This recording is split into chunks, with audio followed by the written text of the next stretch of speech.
भारत के पूर्व प्रधानमंत्री एचडी देवगौड़ा का परिवार इस वक्त सुर्खियों में है, लेकिन सेक्स स्कैंडल को लेकर आपको सुनने में थोड़ी सी हिचक हो रही होगी, लेकिन सच्चाई यही है। उनका पौत्र यानी एचडी देवगौड़ा का पौत्र है प्रज्वल रेवन्ना, जो कि 2500 सेक्स वीडियो के मामले में इस वक्त फरार चल रहा है, विदेश भाग चुका है।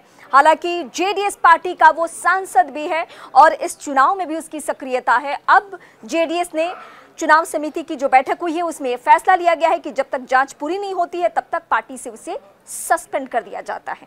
लेकिन इस बीच ये मामला ज्यादा सुर्खियां और ज्यादा तूल इसलिए पकड़ रहा है क्योंकि जेडीएस बीजेपी की सहयोगी पार्टी है और यही वजह है कि चुनावी माहौल में बीजेपी से भी सवाल पूछे जा रहे हैं। इसलिए सवाल पूछे जा रहे हैं कि महिलाओं के मुद्दे पर देश के प्रधानमंत्री से लेकर गृह मंत्री सब मुखर रहते हैं और कहा जाता है कि पहली प्राथमिकता पार्टी की है महिलाओं की सुरक्षा का ख्याल रखना।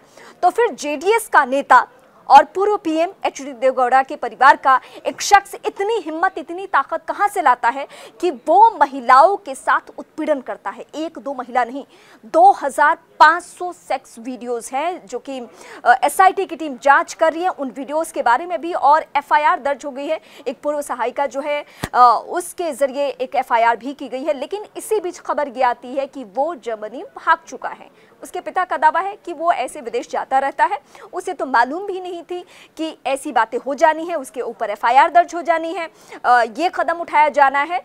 सिरे से इन सारे आरोपों को अभी तक खारिज किया जा रहा है। लेकिन चूंकि 2024 का चुनावी माहौल है और चुनावी माहौल में इस घटना को लेकर कांग्रेस पार्टी पर भी सवाल उठ रहे हैं कि कांग्रेस पार्टी की अगर वहां पे सरकार है तो इतना वक्त क्यों लगा, वो कैसे फरार हो गया वहां से, कैसे भाग गया, एक्शन क्यों नहीं लिया गया। ये सवाल बीजेपी भी पूछ रही है और ये सवाल चुनावी माहौल में देश के तमाम लोग, राजनीतिक पार्टियां, क्योंकि ये महिलाओं से जुड़ा हुआ मुद्दा है। बीते 2 महीने पहले आपने संदेश खाली का बंगाल का जो मुद्दा था उसे देखा। संदेश खाली के मामले में जिस तरीके से तमाम पार्टियां मुखर हुई, जिसमें बीजेपी बहुत हमलावर रही। बीजेपी ने तो यहां तक कदम उठाया कि संदेश खाली की जो पीड़ित है उसे ही इस वक्त उम्मीदवार बनाया गया है, चुनावी मैदान में वो सक्रिय है और सिर्फ ये दिखाने के लिए कि जिन महिलाओं के साथ इस तरीके से अगर कुछ घटना होती है तो उनको हम सामने रखेंगे और हम दिखाएंगे कि कौन कौन लोग इन महिलाओं का साथ नहीं देते हैं। अब ठीक उसी मामले से तुलना करके, यानी संदेश खाली का मुद्दा भी एक बार फिर गरमाया हुआ, कहा यह जा रहा है कि आप राजनीति में सिलेक्टिव कैसे हो सकते हैं।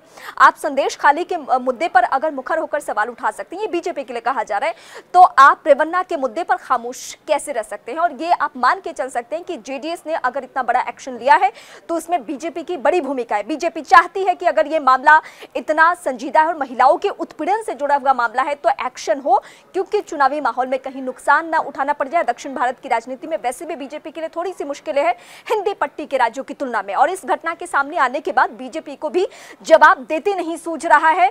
और देश के हर एक नागरिक की तरफ से यही सवाल है कि महिलाओं के मुद्दे पर यह कहा जाता है कि हम जीरो टॉलरेंस की नीति रखेंगे, लेकिन कैसे कोई रसूखदार व्यक्ति अपने आसपास की महिलाओं के साथ ऐसा सुलूक कैसे कर सकता है, क्योंकि वो सारे फुटेज हैं। फुटेज की जांच प्रक्रिया आगे बढ़ रही है। एसआईटी का गठन हो चुका है और एसआईटी टीम ये कदम उठा रही है कि जल्द से जल्द पता चले फॉरेंसिक टीम के जरिए कि ये कितना ऑथेंटिक है। और रेवन्ना की गिरफ्तारी अब तो तभी हो पाएगी जब वो विदेश से लौट पाए। लेकिन इस वक्त चुनावी माहौल में ये सवाल बहुत ज्यादा गरमाया हुआ है।